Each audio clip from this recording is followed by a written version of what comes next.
السلام علیکم ورحمۃ اللہ وبرکاتہ۔ الحمد للہ رب العالمین والصلاة والسلام علی رسولہ الکریم وعلی آلہ وصحبہ اجمعین، اما بعد، اعوذ باللہ من الشیطان الرجیم، بسم اللہ الرحمن الرحیم۔ قال اللہ سبحانہ وتعالی وذکر فإن ذکر تنفع المؤمنین۔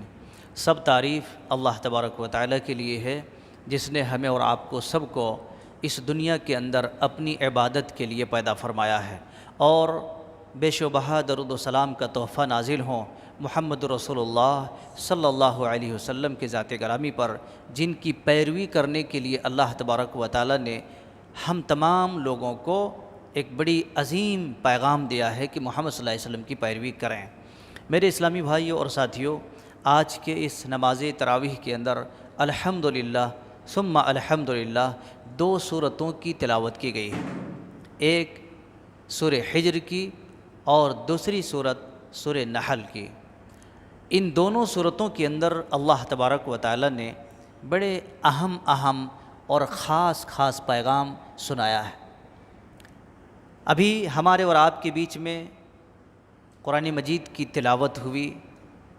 جن کو کچھ عربی آتی ہے انہیں تو کچھ نہ کچھ سمجھ میں آتا ہے، اور بیچارے جن کو کچھ عربی نہیں آتی ہے ان کے دماغ سے، ان کے کان سے، ان کے سروں سے اور ان کے دلوں سے یہ چیزیں گزرتی ہوئی طوفان کی طرح چلے جاتے ہیں۔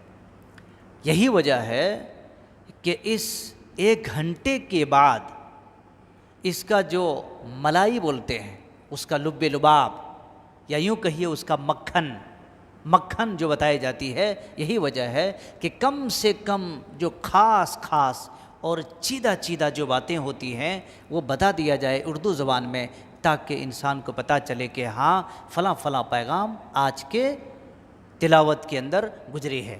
آئیے دیکھتے ہیں۔ اللہ تبارک و تعالیٰ نے سورہ حجر کے اندر، حجر کہتے ہیں ایک بستی کو، گاؤں کو، جو قوم عاد، قوم سمود سے ہوتے ہوئے جو بستی تھی، اللہ تبارک و تعالیٰ نے اس بستی کے بارے میں بیان فرمایا ہے، گاؤں کے بارے میں بتایا۔ محمد رسول اللہ صلی اللہ علیہ وسلم ان لوگوں کو دعوت دیتے تھک گئے۔ وہ لوگ انکار کرتے چلے گئے۔ ہٹ دھرمی سمجھتے کہ نہیں؟ جیسے رمضان کا مہینہ ہے، بعض ہٹ دھرم لوگ ہیں، سب لوگ جھک جاتے لیکن وہ رک جاتے، جھکنا نہیں ہے۔ اس طرح سے ہٹ دھرمی، مذاق، تمسخر، نبی صلی اللہ علیہ وسلم کی انسلٹی بیان کرنا، یہ سب ساری چیزیں دیکھ کر اللہ تبارک و تعالیٰ نے یہ پیغام دیا کہ اے نبی صلی اللہ علیہ وسلم، ایک دن ان کو ساری چیزیں احساس آئیں گی، ایک دن احساس ہوگا ان کو، اور یقیناً ویسے ہی ہوا۔ وہ سارے کے سارے لوگ کہنے لگے لو کانوا مسلمین۔ جب اللہ رب العالمین کا پکڑ، اللہ کا مار جب آیا نا، تو کیا کہنے لگے؟ لو کانوا مسلمین، اے کاش اگر ہم مسلمان ہو چکے ہوتے، اگر ہم محمد صلی اللہ علیہ وسلم کی بات کو مان لیے ہوتے تو آج کا دن یہ دیکھنا نہیں پڑتا تھا۔ لیکن کیا کریں، وقت تھا، گزر گیا، جو لمحہ تھا چلے گیا، اب اس کو پکڑ نہیں سکتے۔ اب مثال کے طور پر دیکھو، آپ پہلے رمضان سے لے کر کے آج تک کتنے روزے ہو گئے؟ آج کتنے روزے ہوئے؟ 13 ہو گئے۔ کوئی آدمی اس کو پکڑ کے رکھ سکے؟ نہیں، ہم 100 آدمی پکڑ کے رکھیں گے۔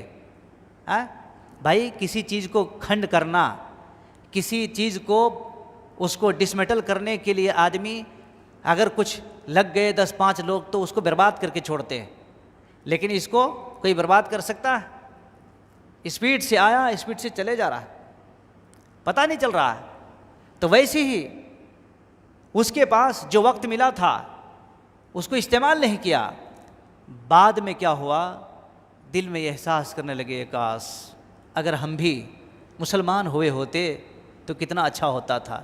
اللہ رب العالمین نے ان لوگوں کے اس فکر کو بیان فرمایا ہے کہ ویسے ہٹ دھرم لوگ بھی انت میں کفِ افسوس کرنے لگے، لیکن کیا کریں جب چڑیا چک جائے دانے میں، بعد میں پچھتانے سے کیا فائدہ ہے۔ جب چڑیا دانے میں چک جاتے ہیں تو بعد میں پچھتائے کہ یار یہ دانہ نہیں کھائے تو ہم پھنستے نہیں تھے، کوئی فائدہ ہوگا؟ کچھ فائدہ نہیں ہے۔ تو اسی طرح سے میرے بھائیوں، وقت اللہ رب العالمین نے ایک وقت دیا ہے، ٹائم دیا ہے، صحت دی ہے، چالاکی دی ہے، ہوشیاری، علم، صلاحیت، لیاقت، مال دولت، علم سب دیا ہے۔ اس کو وقت پر استعمال کرنا چاہیے، ورنہ جب وقت نکل جاتا تو اس کو استعمال کر کے کوئی فائدہ نہیں ہے، کوئی فائدہ نہیں۔ جی آگے اللہ رب العالمین نے بیان فرمایا ہے کہ اِنَّا نَحْنُ نَزَّلْنَا الذِّكْرَ وَإِنَّا لَهُ لَحَافِظُونَ۔ قرآن مجید کے بارے میں اللہ رب العالمین نے فرمایا کہ پوری دنیا کے لوگوں سے چیلنج کیا ہے کہ پوری دنیا کے لوگ قرآن مجید کو پڑھے نہ پڑھے، سنے نہ سنے، تلاوت کرے نہ کرے، کوئی پرابلم نہیں۔ اللہ کوئی پرابلم ہے؟ کوئی پرابلم نہیں، پرابلم اپنا ہے۔ اللہ نے فرمایا یہ قرآن پہلے کے لوگ جو تھے نا، پہلے کے لوگوں میں جو کتابیں ملی ہوئی تھی وہ چینج کر دیتے تھے۔ اسی لیے تو آج دیکھیے دیگر قوموں کے لوگوں میں کیا ہے، نیو ٹیسٹ اولڈ ٹیسٹ۔ قرآن مجید میں کبھی پڑھیں آپ نیو قرآن اولڈ قرآن؟ کبھی دیکھیں آپ؟ قیامت تک نہیں آتی ہے۔ کیوں؟ اگر ہم کہیں تو ہمیشہ کے لیے نیو ہے یہ، اگر یہ کہیں تو ہمیشہ کے لیے اولڈ تھا اور آج بھی ہے اور قیامت تک رہیں گے، اس کو کوئی چینج نہیں کر سکتا۔ اللہ نے فرمایا اس کی حفاظت کی گارنٹی وارنٹی ہمارے ذمہ ہے، اس کو کوئی بگاڑ نہیں سکتا، اس کا ایک نقطہ ادھر ادھر نہیں کر سکتا۔ آیت تو چھوڑیے، حرف کو چینجنگ چھوڑیے، بدلنے والا خود بدل گیا، بدلنے والا خود بدل گیا۔ قرآن مجید کے اندر بہت زیادہ ماتھا پچی کرنے کی ضرورت نہیں ہے، اس کو فالو کرنا، عمل کرنا، سننا، تلاوت کرنا یہ ہماری ذمہ داری ہے۔ لیکن اس کے بارے میں کیوں، کس لیے ایسا ہونا تھا، نہیں، اللہ نے فرمایا اس کی ذمہ داری ہماری ہے، تمہاری ذمہ داری اس کے پاس بیٹھو آ کے اس کو سنو پڑھو، بس اتنا ہے۔ اور آگے چلتے ہوئے اللہ رب العالمین نے قرآن مجید کے اندر ایک بہت بڑا پیغام دیا ہے، اور وہی پیغام دیا ہے کہ وَلَقَدْ آتَيْنَاكَ سَبْعًا مِنَ الْمَثَانِي وَالْقُرْآنَ الْعَظِيمِ۔ اللہ رب العالمین نے قرآن مجید کے اندر ایک آیت کو کہا یہ قرآن عظیم ہے، یہ بہت بھاری قرآن ہے۔ یہ قرآن مجید تو پورا ہے ہی، لیکن اللہ تبارک و تعالیٰ نے ایک سورت کو قرآن عظیم کہا ہے، بہت بھاری قرآن کا ہے۔ اس کی حدیث کے اندر بڑی تفسیر آئی ہوئی ہے۔ وہ کون سی سورت ہے؟ سورہ فاتحہ ہے، جس کے اندر 7 آیتیں ہیں، 7 آیتیں ہیں، اللہ اکبر۔ لیکن رمضان کے اندر یہ رمضانی حفاظ جو ہے نا، صرف الحم سے شروع کرتے ہیں اور وَلَضَّالِّينَ میں دال سمجھ میں آتا ہے، بقیہ کچھ سمجھ میں نہیں آتا۔ جی کچھ سمجھ میں نہیں آتا اس کو۔ غیر المغضوب علیہم الحمدللہ رب العالمین الرحمن الرحیم مالک یوم الدین ایاک نعبد و ایاک نستعین اهدنا الصراط الذین انعمت علیہم غیر المغضوب علیہم ولا الضالین، ختم۔ پھٹ پھٹ پھٹ پھٹ، دن دن، شاید پتہ نہیں کوئی ٹرین بھی اتنی فاسٹ نہیں ہے، اتنے فاسٹ پڑھتے، کیا پتہ چلا بھائی؟ ایک تو عربی کچھ جانتے بھی نہیں، اس کے سر سے اڑا دے رہے تم، کچھ سمجھ میں نہیں آتا۔ اس لیے اس کو 7 آیتیں ہیں، 7 اسٹاپ ہیں، 7 میں رک رک کے پڑھتے چلے جاؤ تم۔ بھائی اس کو ہم ثواب کے لیے پڑھ رہے ہیں، عذاب کے لیے نہیں پڑھ رہے ہیں۔ جی یہ قرآن اللہ رب العالمین نے نازل فرمایا ہے عزت کے لیے، اور یہی قرآن اللہ نے نازل فرمایا ہے ذلت کرنے کے واسطے۔ جو پڑھتا ہے، سمجھتا ہے، اللہ رب العالمین عزتوں کی تاج پہنا دیتا ہے۔ اور اگر کوئی آدمی اس کے اوپر لاپرواہی کرتا ہے اور اس کو پڑھتا نہیں، اس کو بگاڑتا ہے، تو اللہ رب العالمین بڑے بڑے تاج محلوں کو اتار کر اس کو ذلت کے گڑھے میں لے جا کے اتار دیتا، ذلت کے گڑھے میں اتار دیتا اس کو۔ جی اللہ رب العالمین کو دونوں بھی آتا ہے، اٹھانا بھی آتا ہے اور اٹھا کر کے پھر پٹکنا بھی آتا ہے۔ قوم لوط کو کیا کیا تھا؟ اتنی بدماشی کی، حرام خوروں نے اتنی بدماشی کی، اللہ دیکھ دیکھ کر حضرت لوط علیہ السلام بیچارے ہاتھ جوڑنے لگے، اللہ کی بندو ایسا مت کرو، اللہ کی بندو ایسا نہ کرو میرے بھائی۔ ٹھوڈیاں پکڑ کے سمجھاتے نہیں کسی کو پیٹھ پکڑ کے سمجھاتے، کسی کو کندھے پکڑ کے سمجھاتے، کسی کو بیٹا کہتے، کسی کو بھیا کہتے، کسی کو اور کہتے، سمجھتے نہیں۔ یہ خون پورا گندا ہو چکا ہے نا، سمجھتے نہیں۔ کہا اچھا نہیں سمجھ رہے تم؟ اللہ نے زمین سے اٹھا کر کے آسمان کے اوپر لے کر کے اور وہاں سے الٹا کے پٹک دیا، رہے بانس نہ بجے مسلم، خلاص ساری چالاکی ساری ٹیکنالوجی ایک سیکنڈ میں فیل ہو جاتے۔ اللہ رب العالمین نے چلتے چلتے انت میں اور ایک پیغام دیا ہے، تمام لوگوں کو کہا رب العالمین نے، دیکھو تم عبادت صرف رمضان میں مت کرو، صرف رمضانی مسلمان مت بنو، رحمانی مسلمان بنو۔ کیا بننا ہے؟ رحمانی مسلمان۔ جی، رمضانی مسلمان کبھی بھی بھٹک سکتے ہیں اور بھٹک رہے ہیں، رمضان میں بھی بھٹک رہے ہیں، رمضان میں اس کے دماغ ٹھکانے میں نہیں آئے۔ کیا سمجھ رہے ہیں؟ لوگوں کے بیچ میں جو رہتے اس کا دماغ ٹھکانے آ گئے۔ میرے بھائیوں، یہ احساس ہے، احساس بدلنا۔ یہ کپڑے رمضان میں بدل جاتے، کیا دل بدل گیا؟ نیت بدل گئی؟ دماغ کے جو تھاٹ ہیں بدل گیا؟ وہ نہیں، سب کچھ تم بدلو اور اپنے آپ کو نہ بدلو۔ کوئی فرق ہے؟ کوئی فرق نہیں۔ دکان بدل دو، مکان بدل دو، گھر بدل دو اور سب کچھ بدل دو تم، لیکن اپنی سوچ کو اگر تم نہیں بدلے تو پرابلم مرے دم تک رہے گا۔ اللہ نے فرمایا وَاعْبُدْ رَبَّكَ حَتَّى يَأْتِيَكَ الْيَقِينُ، اللہ کے بندو تم مرے دم تک اللہ رب العالمین کی عبادت کرتے رہو، سجدہ کرتے رہو، مرے دم تک، یہاں تک کہ یقین کا مطلب کیا ہے؟ موت۔ جب تمہاری موت آ گئی، لوگ تمہارے اوپر نماز پڑھ دیتے، خلاص اب تمہیں کچھ کرنے کی ضرورت نہیں ہے۔ تو اس لیے میں کہتا ہوں لوگوں کو رمضانی مسلمان نہیں بننا ہے، رحمانی مسلمان بننا ہے۔ جی، تو اللہ رب العالمین نے اس طرح سے سورہ ہجر کے اندر کئی سارے واقعات بیان فرمائے ہیں، میں نے کھینچ کر کے چند چیزیں آپ کے سامنے رکھی ہیں۔ اللہ تبارک و تعالیٰ نے سورہ نحل کے اندر بھی، وہاں پر بھی، یہ بھی مکی صورتیں ہیں، مکہ کے اندر نبی صلی اللہ علیہ وسلم کے آخری دور میں یہ سب صورتیں نازل ہوئیں، اسی لیے بڑے خطرناک ڈوز ہیں، اس میں بڑے خطرناک ڈوز ہیں، یہاں پر بھی اس میں بھی کم نہیں ہیں۔ اللہ تبارک و تعالیٰ نے سورہ نحل کے اندر بھی بہت سارے ایسے پیغام دیے ہیں۔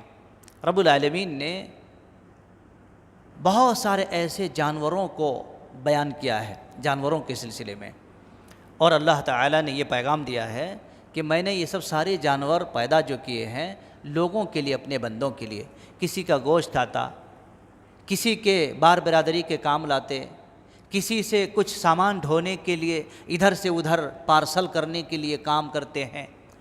جانوروں میں سے کتنے قسم کے جانور ہیں، گائے ہیں، بھینس ہیں، گدھے ہیں، کچر ہیں اور بہت سارے ہیں، جس سے انسان کے لیے زینت اللہ تبارک و تعالیٰ نے بنا دیا ہے۔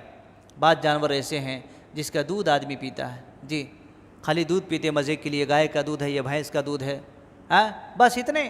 لیکن اللہ رب العالمین نے جو دودھ کا سلسلہ جاری فرمایا ہے، گوبروں کے بیچ سے، ہڈیوں کے بیچ سے، خون کے بیچ سے، وہی دودھ اگر گائے کے اس تھان سے خون آنے لگے تو کوئی پیے گا؟ لیکن اللہ تعالیٰ نے آپ کو اتنا شدھ، اتنا پیور وائٹ، اتنی طاقت، اتنی عظیم چیز عطا فرمایا۔ کبھی اللہ رب العالمین کا شکر ادا کیا آپ نے؟ کبھی اللہ کا شکر ادا کیا؟ خالی بیٹھتے، بیٹو یہ گائے کا دودھ ہے، پیو ذرا، طاقت آتی، انرجی، بیٹے یہ بھینس کا دودھ ہے۔ لیکن کبھی آپ نے اس کو جو دیا ہے، کبھی اللہ رب العالمین کے اوپر غور کیا؟ میرے بھائیوں، اسی لیے اسلام نے دودھ پینے کے لیے سپریٹ، دودھ پینے کے بعد ایک سپریٹ دعا کا ذکر فرمایا ہے۔ سمجھ رہے ہیں نا؟ دودھ پینے کے بعد اسپیشلی ایک دعا ہے، وہ پڑھنا ہے۔ اللہ تبارک و تعالیٰ نے ایسا انتظام کیا۔ اور اسی طرح سے اللہ رب العالمین نے ایک بڑی ہی شفا والی چیز، دلوں کے شفا، جسم کے شفا اللہ رب العالمین نے دیا ہے، اور وہ ہے ہنی، شہد۔ اللہ تبارک و تعالیٰ نے ان مکھیوں کے سلسلے میں بھی ذکر فرمایا ہے۔ اللہ تبارک و تعالیٰ نے اس دین کے اندر اپنی شریعت میں کچھ چیزیں رکھ دیے ہیں، جیسے شہد ہے، اس کا ذکر فرمایا اللہ تبارک و تعالیٰ۔ شہد آدمی پیتا ہے، پتہ ہے کتنے بیماریوں کے شفا ہے اس میں، کتنے بیماریوں کا شفا ہے اس میں۔ اور اسی طریقے سے زیتون ہے، اللہ تعالیٰ نے اس میں بھی شفا رکھا۔ کلونجی ہیں، اللہ رب العالمین نے اس میں بھی شفا رکھا۔ اسی طرح سے آب زمزم ہے، اللہ تبارک و تعالیٰ نے اس میں بھی شفا رکھا، لیکن عقیدہ ہمارا صاف ہونا چاہیے، خالی شفا کے لیے نہیں، بس یہ یقین رکھنا کہ اللہ تبارک و تعالیٰ نے اس کے اندر رکھا ہے، پاور ہے جی، تو الحمدللہ ان لوگوں کو اللہ تبارک و تعالیٰ اس میں ضرور بضرور شفا دے گا۔